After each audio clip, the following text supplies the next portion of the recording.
É a conversa que tive com o Sr. Primeiro-Ministro, obviamente, que não será para estar a divulgar aqui na televisão.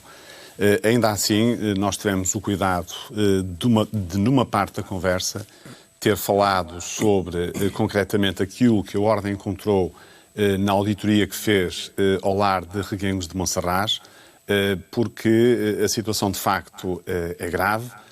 A situação tem várias incongruências a vários níveis, nomeadamente naquilo que é o cumprimento das regras da Direção-Geral de Saúde, e é um caso, é um bom exemplo daquilo que é o papel que os médicos têm para salvar vidas, porque apesar de tudo, mesmo tendo que não estar nos seus centros de saúde, todos os médicos de família que foram escalados para fazer as suas escalas no lar de Reguengos de Monserrate, lá estiveram presentes, e seguramente que isso vai ser depois verificado também pelas autoridades inspectivas, o que não justifica, enfim, várias afirmações têm sido feitas publicamente de que os médicos não compareceram, e nomeadamente até do Sr. Primeiro-Ministro. Aliás, uma das questões que nós abordamos foi exatamente essa, porque o Sr. Primeiro-Ministro, à margem da entrevista que deu para o Expresso, acabou por dizer que os médicos, enfim, fez considerações sobre os médicos que lá encheu uma mancha negra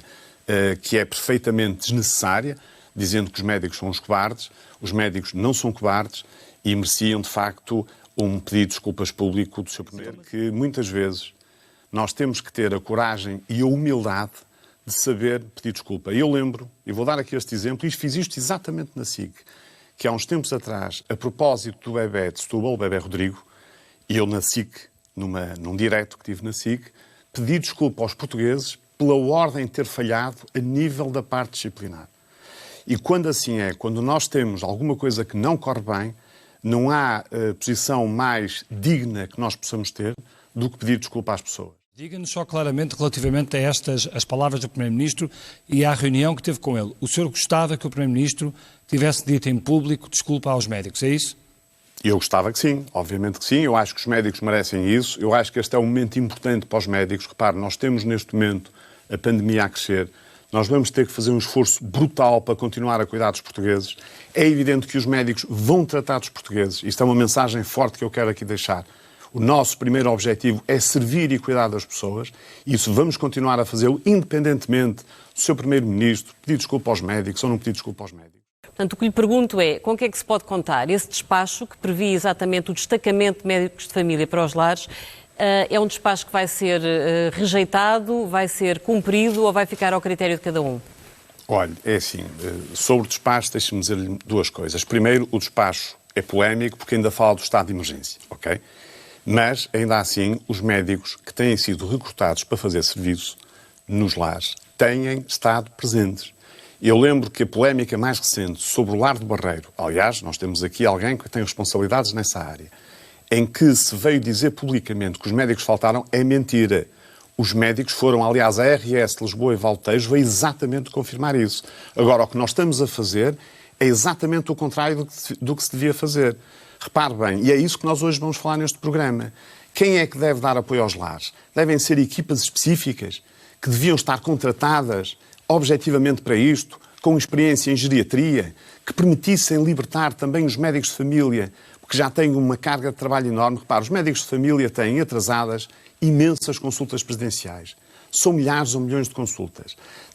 Estão a fazer o trace Covid, fazem domicílios, fazem as ADCs, as áreas específicas para receber doentes com potencial Covid.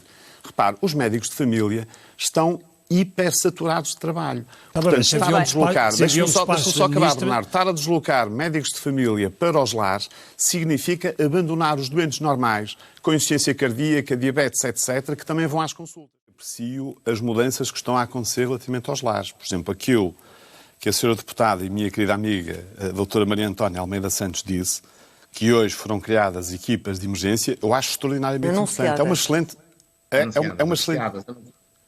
É uma excelente medida, porque a verdade é que esta questão do lar de Reguengos de Monserrate, eu não veria isso como uma questão política, uma questão partidária. Não é nada disso. Aquilo que nós encontramos lá...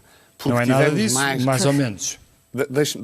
Mas eu não levo as coisas para aí. Eu acho que pensar nisso é o pior. Nós temos que nos concentrar naquilo que são as dificuldades que temos neste momento. Não é em todos os lares. Existem lares que funcionam muitíssimo bem, nomeadamente nas misericórdias. Agora, a questão básica é que há muitos lares que não estão bem, que têm mais idosos do que aqueles que deviam ter, que não têm apoio. Quando eu digo ter apoio médico, não é ter um médico lá 24 sobre 24 horas. É um médico que visita os doentes, que vai lá organizar os cuidados clínicos, um farmacêutico, que faça um cardex da medicação de todas as pessoas que lá estão, um apoio, se calhar, de uma nutricionista para ir lá de 15 em 15 dias, perceber se as dietas que os idosos estão a fazer são as mais adequadas. Quer dizer, nós nos lares, repare, nós temos que dignificar e dar os direitos todos aos nossos idosos. Foram eles que construíram o nosso país. E, portanto, nós temos que, aproveitando este caso do lar de Reguengos de Monserrate, que foi público e que está a ser inspecionado pelas entidades competentes, nomeadamente o Ministério Público, para repensarmos as estruturas dos lares e criarmos aqui situações que sejam muito melhores para quem necessita. Hoje são as pessoas que lá estão, amanhã somos nós que estamos aqui neste debate. E, portanto, nós temos que ter isto em atenção. E, nessa perspectiva, não há dúvida nenhuma que este caso, deste lar de Reguengos de Monserrate, provavelmente vai ficar como um dos casos do ano, porque vai fazer com que as coisas mudem. E há muitas coisas, nomeadamente no combate à infecção Covid-19, que já estão a mudar nos lares. Repare, o caso foi tornado público recentemente. Portanto, o aspecto positivo da auditoria, discutir se a auditoria é legal ou ilegal, discutir... há pequenas coisas que foram discutidas que não interessa discutir, interessa ir à essência das coisas. A Ordem pode fazer auditorias em duas circunstâncias. Ou a pedido, nomeadamente de entidades inspectivas, imagino o Ministério Público, a Entidade Reguladora da Saúde, a própria ARS, etc. Ou quando tem demasiadas queixas reiteradas, que podem consubstanciar má prática ou podem consubstanciar cuidados de saúde que não estão a ser prestados devidamente aos doentes, seja por falta de equipamentos, de material, de estruturas, etc.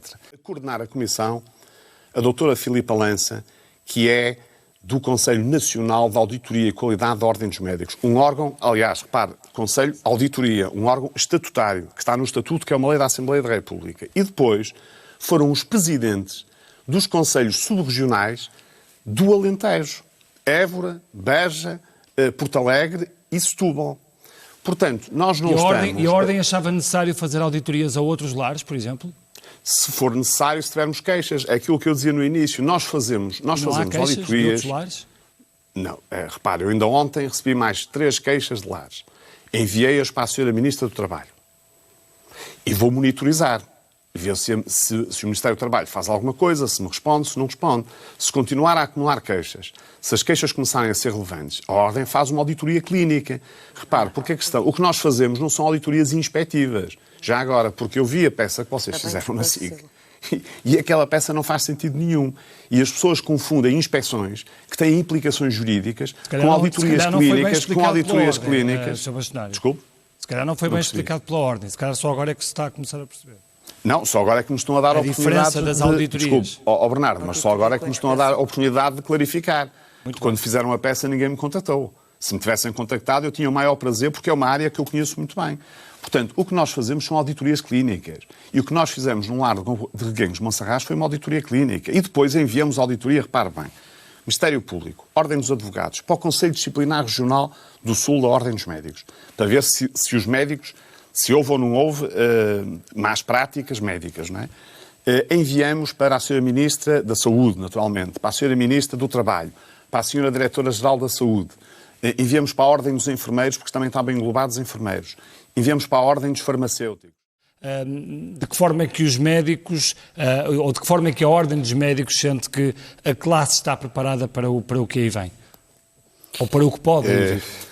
É assim, a situação é difícil, Bernardo, porque nós estamos aqui a conversar sobre os lares, mas nós temos problemas a vários níveis, nomeadamente com aqueles doentes, com as doenças ditas, entre aspas, normais, as chamadas doenças não Covid, que temos atrasos importantíssimos em doentes oncológicos, em doentes com várias patologias importantes, como insuficiências cardíacas, diabetes, etc. E, portanto, nós, neste outono e inverno, vamos ter que lidar, por um lado, com a Covid.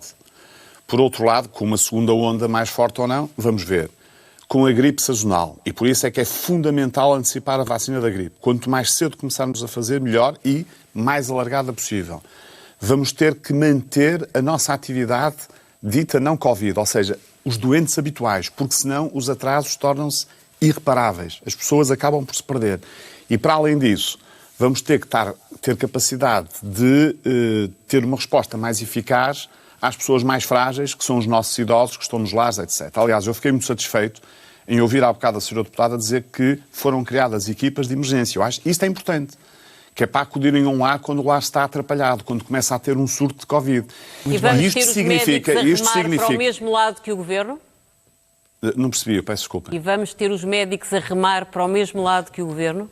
Os médicos estão sempre, Ângela, os médicos estão sempre ao lado dos portugueses. Os médicos estão sempre ao lado do Governo.